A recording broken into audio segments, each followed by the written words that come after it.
She literally started out as a gospel singer, then wholeheartedly admits she sold her soul to the devil when her career was not working out. What? Oh my god. Let me put my blanket on, bro. This is ridiculous. She instructed him to kiss her again, but turned around at the last few minutes, and while they were there, none of them were controlling the machinery to make this possible. They were literally just passenger princesses. Oh my god. Now at 40 years old, she is aggressively twerking on stage, falling into splits in aggressively twerking is insane. hopes of recapturing her youth. I'm about to... Oh my god, bro. Oh my god. That was a Fortnite move. That's a Fortnite move. Racist against rappers, they all look the same to him. They used to beg him not to egg him on Halloween. He told him holler back with the suede Pumas, dollar green. Nah, I mean, heat it up till the temperature tarball. Y'all just gawk like gargoyle. What's up? Welcome to the Kenzino channel, where we just look at stuff and we yap. I'm gonna workshop that intro. You seen the title of the video. I'll be honest, I haven't given a thought to Katy Perry in like...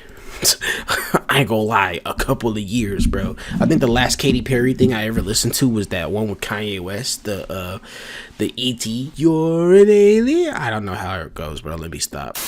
But yeah, Patrick.Cc, the total collapse of Katy Perry's career. I didn't know she had a career collapse. Is she wearing bottle cans? Okay, you're not Lady Gaga. Pause. She has been glitching on stage like a broken animatronic at Chuck E. Cheese. What the fuck? Her recent tour has showcased Katy Perry has been glitching on stage like a broken animatronic at Chuck E. Cheese. That's gotta be like a medical thing, bro. Recent tour has showcased exceptional choreography like fighting an air conditioning duct with a lightsaber. Her dancing is so bad that she has resorted to just merely running in circles, and I guess if you can call this twerking, then sure, that's what she's doing. Is she going through her Miley Cyrus phase? And this seems like an extreme fall from grace from the candy-coated pop star that once ruled the entertainment industry. Yeah. Katy Perry's music was once dominating every award show, every radio station, and every teenager's headphones. She was bold, confident, and rebellious. You're gonna hear me roar. Everything the 2010s told young women to be. But somewhere along the way, the persona started to crack. That's Katy Perry? Oh my god, she is going through her Miley phase. Image and music was built on female Give her a wrecking ball right now. self-expression. Then fans found out that this was nothing more than a brand that was carefully crafted by a man, who, by the way, had some serious SA allegations from another beloved pop star. What? Oh, so you're telling me Katy Perry was an industry plant? And Katy did not denounce him. She embraced him, which made fans wonder what she truly stands for. Today, you will realize that Katy Perry is not just simply being laughed at for a weak performance. Her entire manufactured persona is being dismantled, because even from the very beginning, Perry did whatever she could to pander to the masses, starting with her going against her own religious values in hopes of getting a brief moment of universal fame. Now, I know the Katie Hudson? whole selling your soul to the devil trope is a long-standing conspiracy in Hollywood, and many people see it as a weak and uninformed way to pass off criticism to a celebrity that you no longer like. I've always...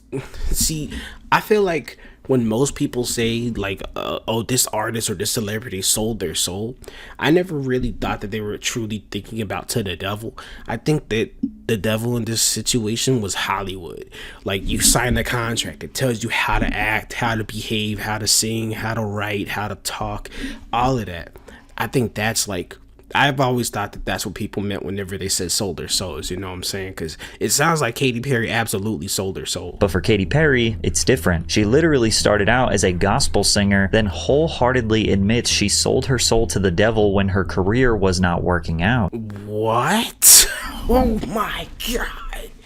Let me put my blanket on, bro. This is ridiculous. I swear I wanted to be like the Amy Grant of music. I don't think I've ever heard Katy Perry just talk. But it didn't work out, and so I sold my soul to the devil. Perry was raised in a She gotta be saying that in jest. This nigga looks like Red from That 70s Show. traveling religious family by Pentecostal pastors, whose Wow. job was mainly to set up different churches across the United States. And while the church didn't outright reject all modern songs, they obviously preferred the music that promoted Christian values, Yeah, which encouraged Perry Christian to get rock. into performing gospel music. She said, "I was raised in a very pseudo-strict religious household where the only thing on the menu was gospel standards like Oh Happy Day, His Eye is on the Sparrow, and Amazing Grace, all 8 Jesus. verses of it. So the 8 verses? God dang. New Kids on the Block are new to me now. They're not a comeback. I'm like, oh, this is a cool song." Perry dedicated all her free time to Wow. learning how to write songs and play guitar. She often traveled to Nashville where she recorded demos and got the attention of record labels. Noticing the promising young talent, Red Hill Records signed her and assisted in the release of her debut album at age 16.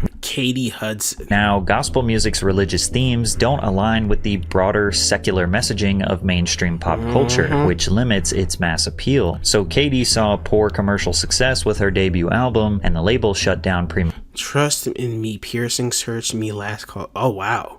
Faith won't fail naturally. prematurely. From there, she had I kind of want to listen just to hear what it sounds like, but I can't be bothered to go look that up. I'm not that interested. Oh my God. 2 options: stay true to her values and pursue a gospel career even though it would likely not result in money or fame, or go against her values and do whatever it took to become a pop sensation. She chose the Jesus. latter and moved to California, where she admits that it changed her. Katy She went from making gospel music to singing California Girls Were Undeniable.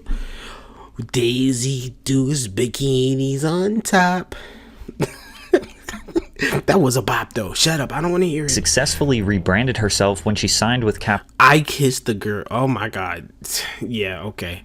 Of course, yeah. That makes a lot more sense. I kissed the girl and I liked it. Capitol Records and released I Kissed a Girl, a provocative pop anthem telling the story of a Immediately. Okay. I get it now.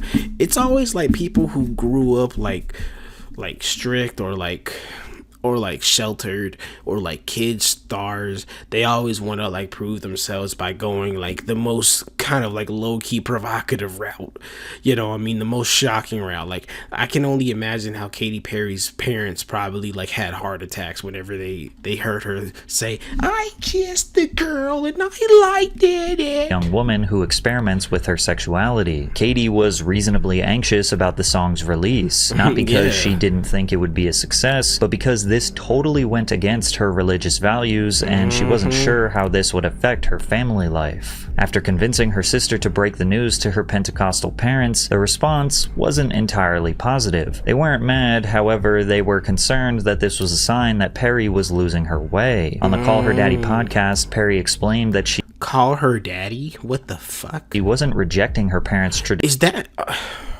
okay? Am I tweaking, or is she having a nipple piercing poked through her shirt? Like the nipple piercing is going through her actual shirt. What are we do? Okay. Traditional values necessarily, but she was discovering that the world is a mixed bag, full of different cultures and beliefs that she had never explored. She said, I met different people and I'm like, oh, you're not a bad person. I grew up thinking you were this way. I was What kind of people was she talking about? What kind of people did you think were bad until you met them, Katy?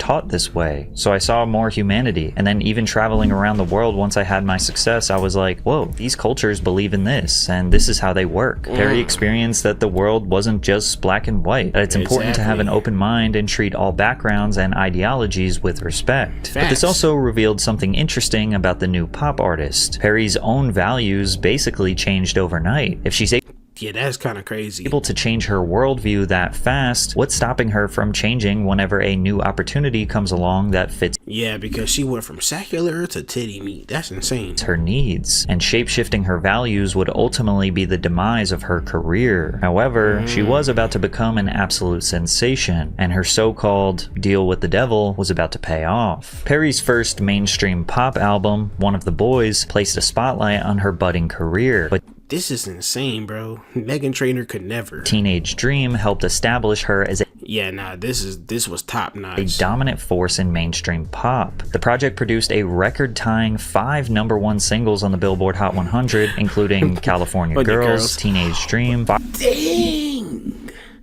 She dropped California Girls and Teenage Dream at the same time? I thought those were years apart. Firework, E.T., and Last Friday Night. Wait. Whoa. Wait a minute. Oh my god, my sense of time has just been distorted, bro. So you're telling me she dropped E.T., Firework, Teenage Dream, and California Girls all within the same album? I thought these were years apart. I didn't know. Yo. Oh my god.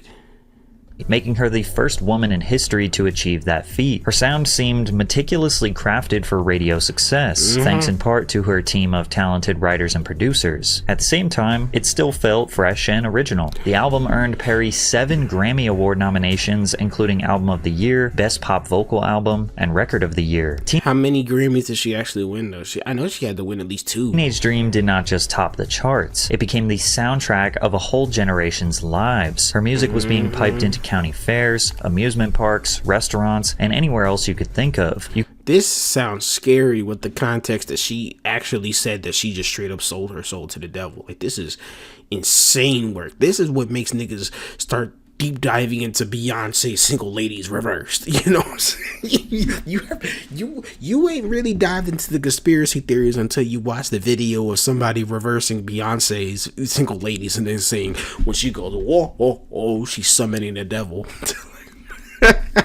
Yo, I remember when people did that in middle school, and they like people would go around showing the video and be like, if you watch this, you're gonna have to pray tonight. Like, it was crazy. Couldn't walk outside or turn on the radio without hearing her latest hit, and soon Katy's face became as recognizable as her voice. She appeared at award shows, made guest appearances on Sesame Street, The Simpsons, and Saturday Night Live, and embarked on a world tour that earned $59.5 million globally. And all of this success was quickly making her a potential face for women empowerment. In fact, in 2012, Billboard named Perry as their Woman of the Year. She was celebrated as a girl boss feminist icon simply for being a successful woman who embraced her sexuality on stage. Back then, feminism in pop culture didn't require deep political activism. It just required you to just be super sexy and be you. Confident, glamorous, and in control of your image was enough. By today's standards, this version of feminism is often seen as surface level, lacking the social awareness and advocacy now expected from public figures. Yeah, because nowadays everybody does that, and it's like not even special. Like, wow, she showed her chest. Okay. We literally have celebrities literally walk around with see-through dresses now. You know what I'm saying? Like, I'm telling you. Oh my god, I'm telling you, sometimes I be wanting to travel back in time and show people what the future looks like just to see how they would react. Because I remember whenever Janet Jackson had the nip slip during the 2008 I about to say the Olympics, the 2008 or 2009 Super Bowl. Now imagine the shock to everybody. Okay, if we go back in time and say, oh yeah, no, celebrities walk around with see-through dress tops now. Like, we've seen Rihanna's nipples so many times. They'll be like, what? I think Viacom got sued like crazy for that. I ain't gonna be that mad over seeing a titty though. That's just me. Which could be why her next album, Prism, contained a little more girl boss undertones, and in some respects, it paid off, showing her growth as an artist while still delivering the kind of catchy, accessible pop music that everyone came to adore. What was on the lead this album? single, Roar, debuted at #1. Oh my god, yeah. Jesus. On the Billboard Hot 100 and sold millions of copies worldwide. She hasn't missed yet. Becoming one of her best-selling singles of all You're gonna hear me roar. time. Other tracks like Unconditionally and Dark Horse still delivered. Dark Horse is fire. I don't care. I don't care what nobody says. Shut up. I don't care. Getting Juicy J on that. This is back when pop and rap used to go hand in hand. I don't care.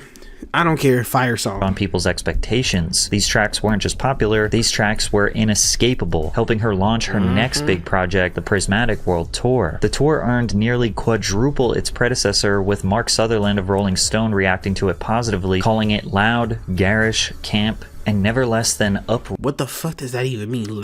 Garish and camp. Niggas just be saying anything just to sound educated. What are you talking about? Garish and camp. Okay. uproariously entertaining, and a show to damage retinas and blow minds. Despite attaining mainstream success just 5 years earlier, Katy Perry's catalog was respectable enough that she was invited to perform at the Super Bowl. Halftime.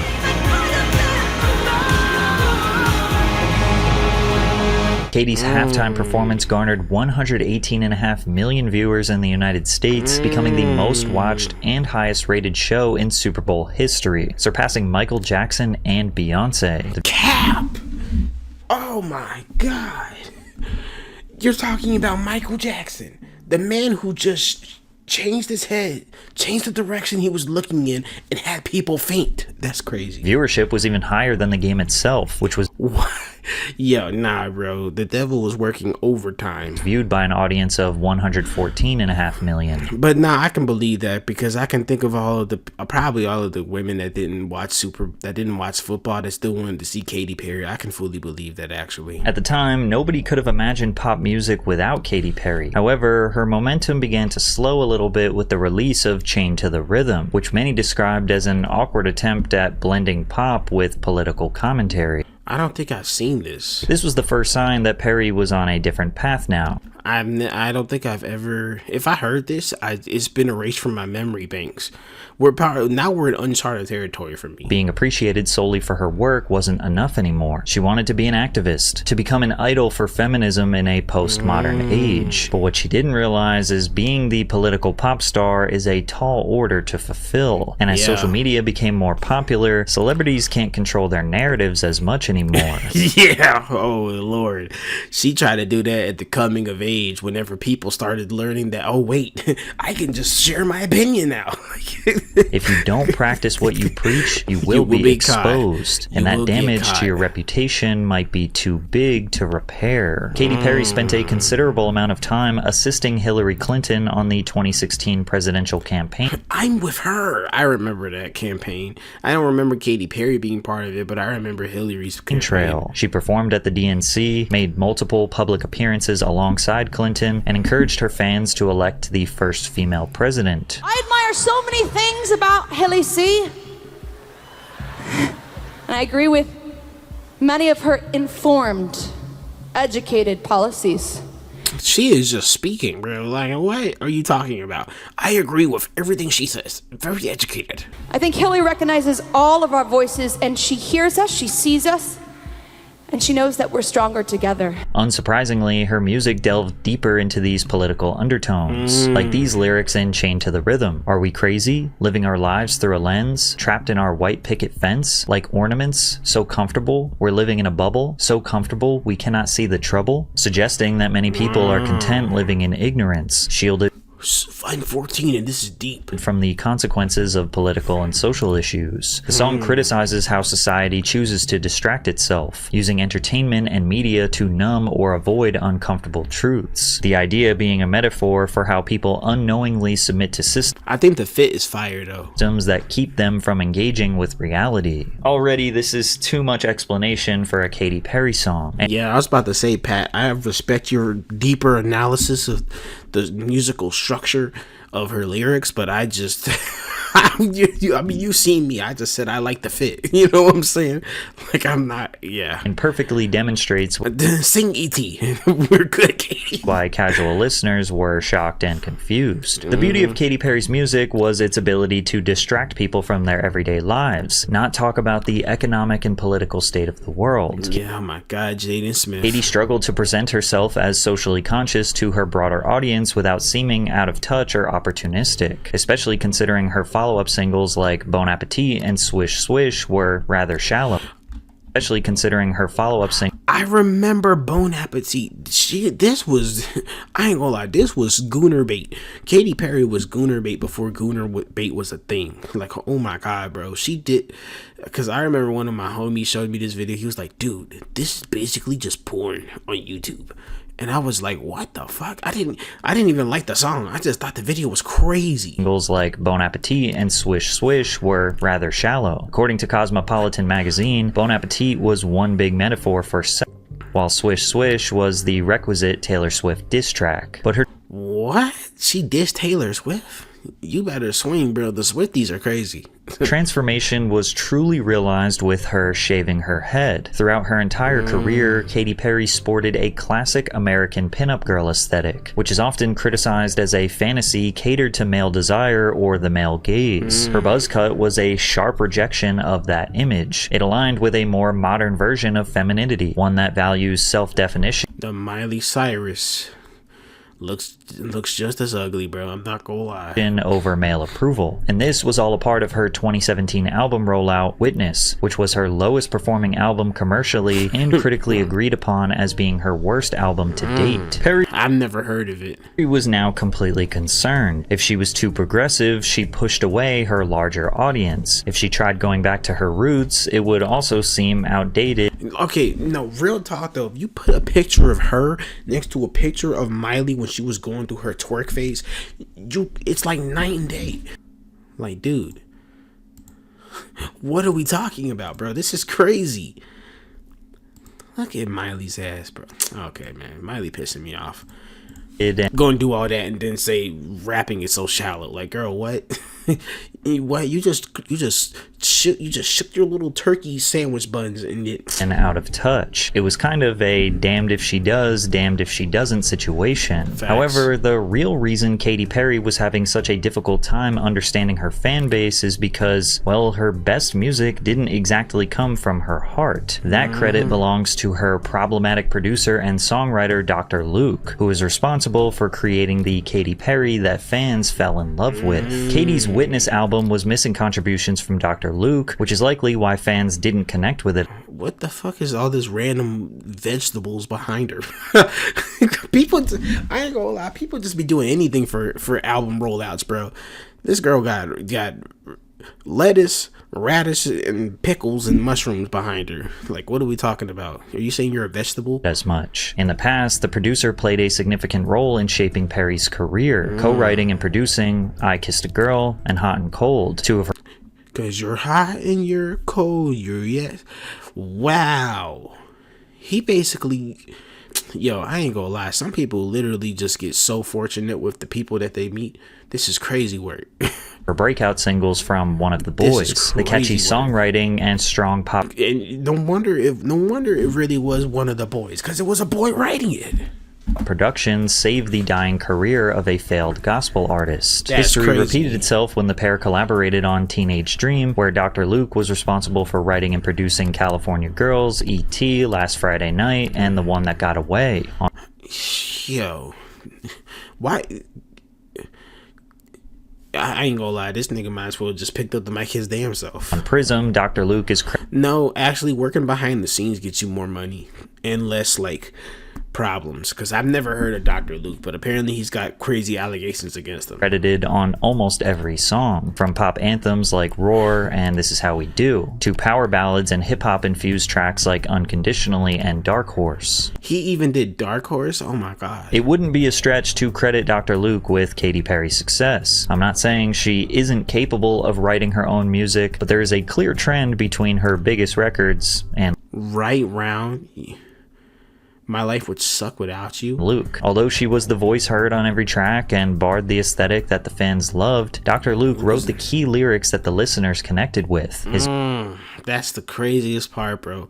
It literally, sometimes the producers, okay, I ain't even gonna get into it, bro. vision for each song, Producers really be carrying stuff, bro. deciding what story would be told, and what kind of emotion the listener should feel led to a record-breaking career for Katy Perry. However, Dr. Luke was facing serious Who the fuck is that? Kesha? allegations of SA from another pop star, Kesha, and That is Kesha. Oh, I've heard of this, actually. I've actually heard of this. Oh my god. Oh my God, I do know this. Katy Perry's attempt at a balanced or neutral response was seriously destructive. In 2014, Dr. Luke gained widespread media attention after Kesha filed a lawsuit against him. Yeah, I remember. Yeah. Because Kesha had to like disappear off the map for a minute, bro. Oh my God. Accused Dr. Luke of physical and emotional abuse over the course of several years, starting when she was just 18 years old. Kesha also sought to be released from her recording contract with Kimosabe Records. Her legal team argued that her contract with Dr. Luke's label, it's like she couldn't drop no music for a long time. I remember hearing all this because they were even talking about it on like the hip hop radios. That's how crazy this was. And who is this nigga? Okay.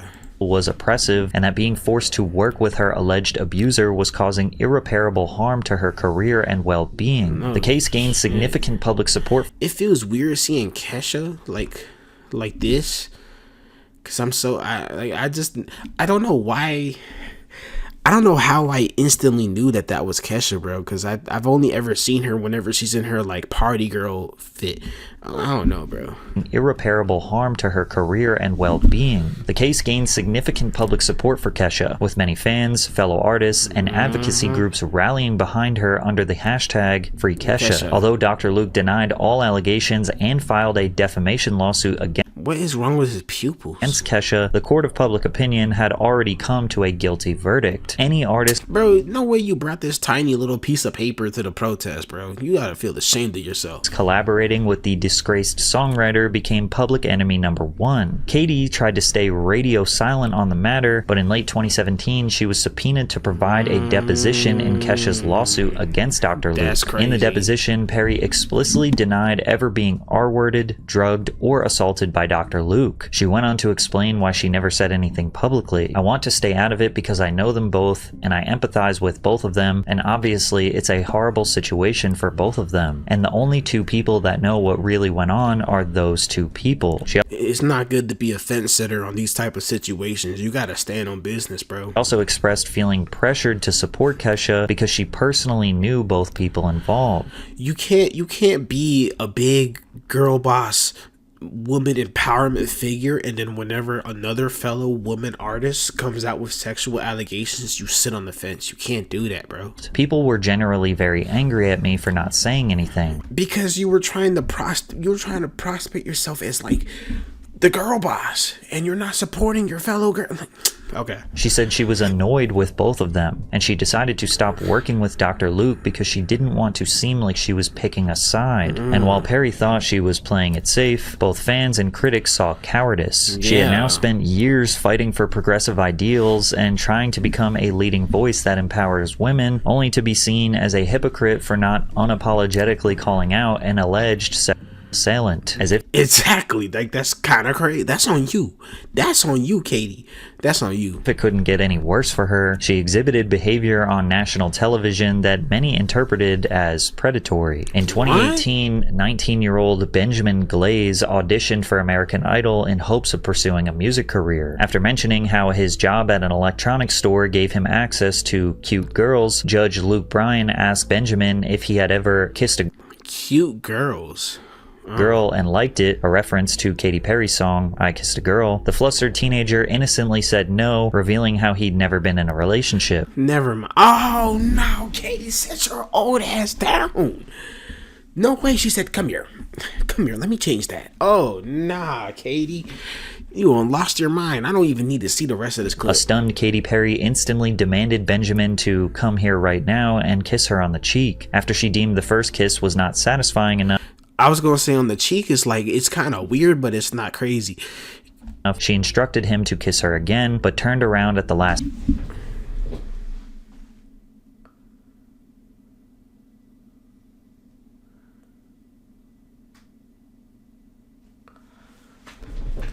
All I'm saying is my clothes would have been off. Okay, let's continue. Second, and kissed him on the lips. The judges then high-fived one another, seemingly proud that their co-star deceived a barely legal teen. Yeah, because you're what, 40? You're pushing 40 doing that? That's kind of outrageous, Katy. I'm not gonna lie.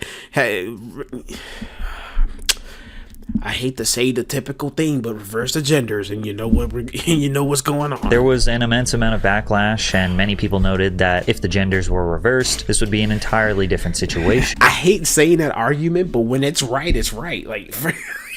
However, Benjamin defended Perry, stating that although he was uncomfortable because he wanted his first kiss to be special, he was not complaining about the kiss at all. But you're a good dude, Ben. You're a good dude. You're just not trying to have...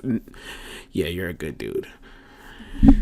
If my first kiss was from a washed pop star, though, I would be kicking rocks. Like, I would be throwing a fit. Don't spend any energy feeling bad for Benjamin. After all, he was recently arrested for having over 700 images and videos. Oh my god. Oh my god. I knew something was weird when y'all said cute girls. I knew something was weird when you said cute. Oh my god, I wish Katy would have headbutted you. Of CP. And while people could have marked this holy shit. Oh my god. Situation as a one-off incident, Perry's interaction with Benjamin caused a video to resurface from 2012 where a 28-year-old Perry groped an 18-year-old Justin Bieber. Further, what the fuck?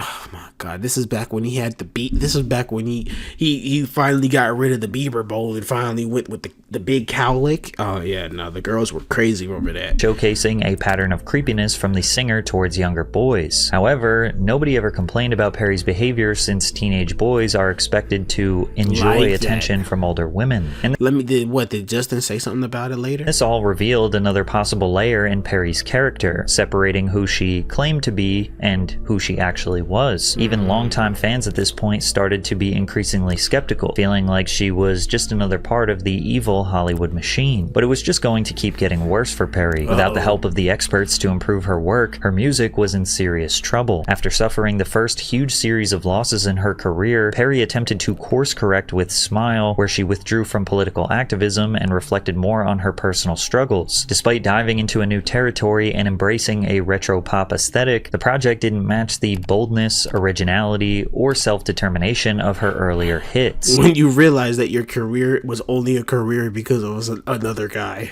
Like, that's crazy.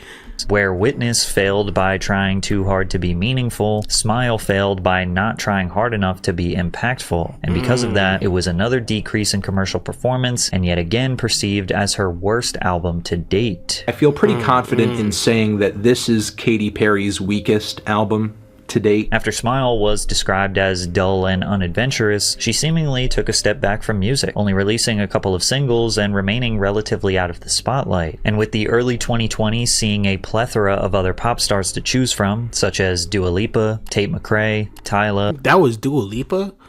I swear I thought that was Katy Perry again. I feel so...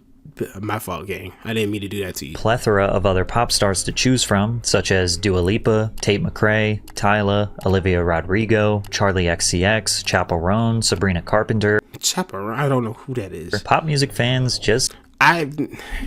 You know, it's crazy. Like, I'm big into hip hop. I don't think I've ever listened to a single one of these songs from any of these people. Rodrigo. Should I check out some of their songs? I'll do it for a YouTube video if y'all want me to. But if not, bro, I'm gonna just keep staying in my own lane. Charlie XCX, I've listened to Charlie XCX, I'm pretty sure. Barone, Sabrina Carpenter. Pop music fans just don't need Katy Perry anymore. And while it might have stung to go out on a massive L after Smile, she would have still been considered an undisputed pop legend. But instead, she's making the mistake of trying to compete with the incredible wave of emerging pop stars. Yeah, you fucked up. You should have... Girl, you got billions of views on YouTube. You got plenty of money. You should have been retired. I would have retired after... Dr. Luke got exposed. As soon as that happened, I would have retired, bro. And sadly, she's just embarrassing herself. After announcing her exit from the American Idol judges panel, Katy reconnected with these same producers who crafted Teenage Dream in hopes that lightning could strike twice. The team included Max Martin, Stargate, and controversially, Dr. Luke. You done lost your mind, Katy. These men were tasked with helping breathe new life into her dying career as they attempted to recreate the magic of an album that came out nearly 2 decades ago. Yeah, Perry's upcoming album, 143, was described as super... with features from Doechii, 21 Savage, plus a Crystal Water sample. Doechii and 21 Savage is crazy. Were high energy and filled with pop and dance pop hits that remind people why Katy Perry is one of the highest selling artists of all time. However, the release of this album's lead single, Woman's World, caused smiles to fade as Perry's attempt to deliver a feminist anthem fell short. Perry's take on feminism in 2020. You can't do that while you're working with a guy that has SA allegations. That's insane, bro. That's actually crazy. That's actually crazy. Is that Trisha Paytas? Oh my fucking god. Was wildly outdated. It was as if oh my god. Okay. Yeah, everything is kind of lining up. All right, let's go. A group of men came up with the idea. Don't ask me why I know Trisha Paytas, bro. Don't ask me why I know what Trisha Paytas looks like. Idea of what a feminist anthem should look and sound like. That's exactly what happened. Girl boss! You can do it. You go, girl! You were born to shine. And with this set, it's like, ooh, we're not about the male gaze, but we really are about the male gaze. And we're really overplaying it and on the nose because I'm about to get smashed, which is like a reset, and a reset from my idea of feminine divine. You done lost your mind, Katy, working with a nigga with SA allegations saying all that. You can't choose to hit a cultural reset button. Laura Snapes of The Guardian gave Woman's World one star out of 5, That's describing crazy. it as garbage. This is garbage. Pitchfork called the track unfathomably tepid while criticizing the Alright, bro, you could have just said ass. Like, unfathomably tepid. Like, come on, bro. hypocrisy of Dr. Luke's involvement. Many people echoed this exact criticism, wondering how Perry could produce a song suggesting she stood beside all women while in the studio with a man accused of using his power as a man in the industry to take advantage of a young female woman, artist. yeah. 143 absolutely bombed commercially and had 2 other singles that many are not even aware of because they didn't chart. The project as a whole received overwhelmingly negative reviews, largely due to outdated production and uninspired songwriting. It was so bad that critics speculated whether artificial intelligence was used in the process of making. That's bad. If your album is so ass, niggas were considering that it had to be AI, that's crazy. The album. The entire rollout has been mystifying and perplexing to me. In interviews, she's just completely skipping over the fact that everybody hated Woman's World. The Swiftologist. I guess you're a Swiftie. And that everybody's mad at her for working with Dr. Luke. She couldn't even intelligently defend herself with that one. She said, I just wanted to, so I did, and I don't think it's a big deal. Huge miscalculation. And yeah, she done lost her mind. Like, what are we talking about? Like, this is crazy. look what it led to, karma. Karma has come to collect its return. And while literally nobody was falling for this idea that Katy Perry was the leader of the feminist movement, she was still trying to stick to the female empowerment message that she had failed to execute for years I ain't never heard of any of this. and years and years. But she once again tried by promoting a Blue Origin space launch program organized by owner and CEO Jeff Bezos and What? Oh my god. Katy, come on, bro. Okay. his team of engineers. The my idea God, was to bro. show a team of modern women who played a role in a new mode of space travel. One by one, they ring a bell. Gail, who has a fear of flying, looks terrified. The all-woman crew joined hands in prayer. Then it's time to... I think I faintly remember this, but I never actually looked into it, bro. But I just remember people clowning on it. climb into the capsule. And immediately, nobody was falling for this marketing stunt. From the ceremonial bell ringing to how the group started calling themselves astronauts, the optics were terrible, and fans didn't hold back. They aren't crew, they aren't astronauts, they're rich chicks who paid a hefty sum to subsidize Blue Origin. Yeah, that's what I'm saying. People were clowning on this. I feel like, now, let me stop scratching my armpit. That's kind of crazy. The first all-female spaceflight was Valentina Tereshkova in 1963. Don't let them erase our history for cringe billionaire PR. The supposed first a account called Feminist News said that. all-female astronaut team was like living satire to the average person. They were only in space for... Who is this right here? It's bothering me that I can't... I feel like I know who this is. for a few minutes, and while they were there, none of them were controlling the machinery to make this possible. It also They were literally just passenger princesses. Oh my god. Okay. Also didn't help that Katy Perry spent most of her time promoting her upcoming tour instead of experiencing a miracle of modern engineering in the moment. Wow. This is beyond tone deaf. I went on a Carnival cruise the other day. I am now an explorer. Even comedians like Tim Dillon couldn't help but make fun of the obvious publicity stunt, pointing out that Perry and the other women involved didn't seem to understand that making this news was the worst possible decision. And singing Imagine, but we're all here. These people should have just quietly done this. How cool, because by the way, no one would hate you. You would have went to space, it would have been fun, and then no one would have hated you. Yeah. Everyone hates you now. Because you wanted to make it a big publicity stunt. All you had to do was keep your mouth shut about a cool, rich thing you did, while the economy, by the way, the economy is crumbling. I mean, I don't know how else to say it. And as if Katy Perry's public relations couldn't get any worse, she embarked on her Lifetimes tour, which has become an absolute disaster, with footage from the tour showing Perry performing mostly low-effort, cringeworthy choreography that doesn't match the same aesthetic advertised on the album. Katy Perry said no budget for the Lifetime tour. Onlookers like... Is she holding a damn... Did she rob Darth Maul? What are we doing? Why does she have a lightsaber? What's going on? What? Yo. Onlookers like Joe Vito commented on Perry's unimpressive middle school musical level choreography and said that Perry's tour didn't hold a candle to pop artists like Lady Gaga and Taylor Swift. Okay, but that's not even a fair comparison. We're talking about Lady Gaga, the Lady Gaga. Perry seems to be going through some sort of celebrity midlife crisis. Now at 40 years old, she is aggressively twerking on stage, falling into splits in aggressively twerking is insane. Hopes of recapturing her youth. I'm about to... Oh my god, bro. Oh my god. This cannot be Miss California girl, bro. No way. You look like you're dancing like you need to take a dookie. That was a Fortnite move. That's a Fortnite move.